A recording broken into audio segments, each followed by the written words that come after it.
Hi, my name's Sean Johnson. I was just wondering, in your writing, do you take any of your own personal life experiences and put them in? Yes, there was this one time me and my friends were running from this huge rubber poop monster. Smart ass.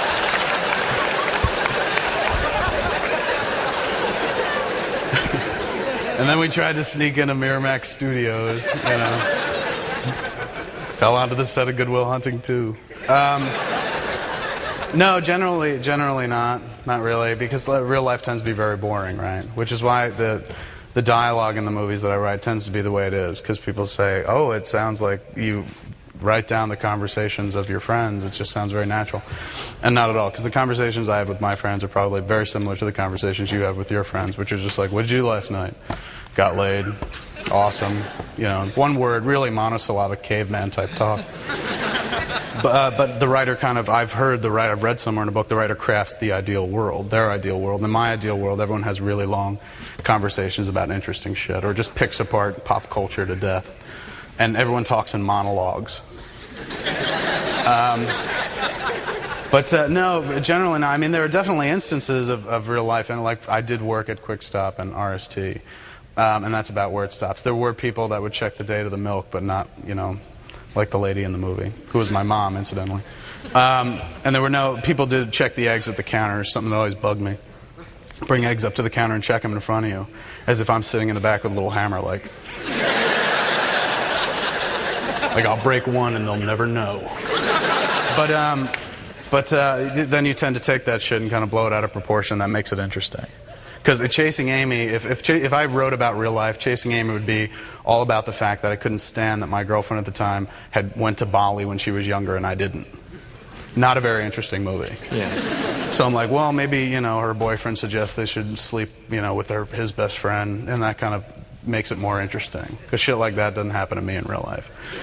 Like, I've never sat around with Scott Mosier and was like, we should fuck my girlfriend. Mosier's like, we're having a real problem with the budget here. I'm like, I know, let's fuck my girlfriend. He's like, I don't know that it'll help, but okay. So you tend to kind of exaggerate a lot of stuff. But, you know, sometimes you start with the kernel of truth. Like Chasing Amy, I was very much like Holden. I was very insecure about girlfriends past at the time that I wrote that movie. And now, you know, I'm kind of beyond. I'm 31. Now I'm insecure about the grave.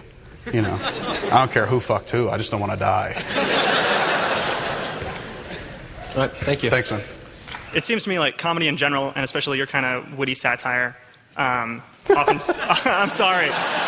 often stems from like some sort of. I've never heard it quite described like that. I apologize. Anyway, Your kind of witty satire.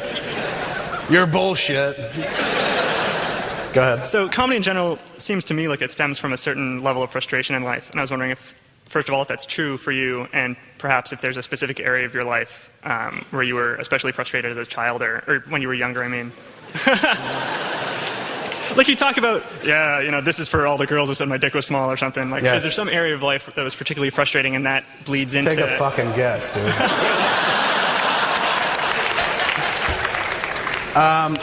I think, well, here, I can answer it. I'll put my spin on it. I think I do what I do because I grew up fat. Ooh, the room came down. Don't get all serious on me. It's fucking true. We don't have to, you know, it's not like a life-threatening affliction. It is, but it's not. I think because I grew up a heavy kid, it tended to make me want to be funny. Because, you know, if you can't get over with your looks, like you don't know what I'm talking about. You're a good-looking man. That's the first time I've ever heard that. Really? Yeah. What are you doing after the show? You know?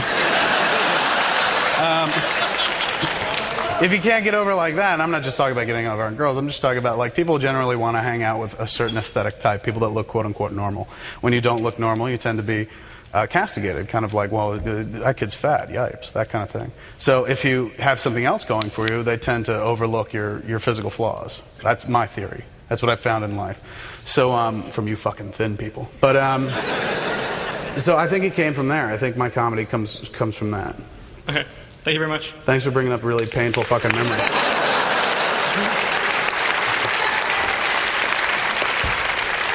I like if the room got, you could hear a fucking pin. They're like, holy shit, he's about to cry.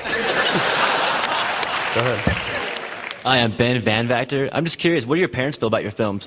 My parents, my mother, when she saw Clerks, The first time I sat her down to watch it, she watched the flick, she turned to me and goes, "You spent $27,000 on that piece of garbage?" I was like, "Thanks, Mom, that's real Carol Brady of you." But then she kind of grew to like the movies as they went on. She didn't think much about Mallrats either, but Chasing Amy she really loved and connected to for some reason. Like, like I'm sitting there watching the movie with her, and she's laughing at blowjob jokes. Like her and my old man are sitting there chuckling at blowjob jokes, and I'm just like, oh God, she's giving him head. And also at the end of the movie, she was crying, and I was really moved by that. And I was just like, oh my God, you really got into it. She's like, I think it's beautiful. She's like, I identify with that movie in ways you'll never understand. And I was like,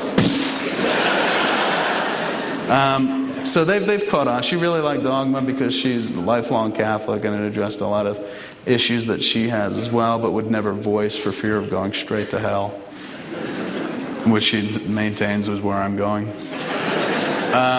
And Jane Bob she thought was really cute. That's what she said. She's like, I thought it was really cute. You guys ran around a lot. She's like, was it tough to run around like that? In that long coat? And I felt like I was at a fucking college Q&A. The caliber of that question. It wasn't directed at everybody.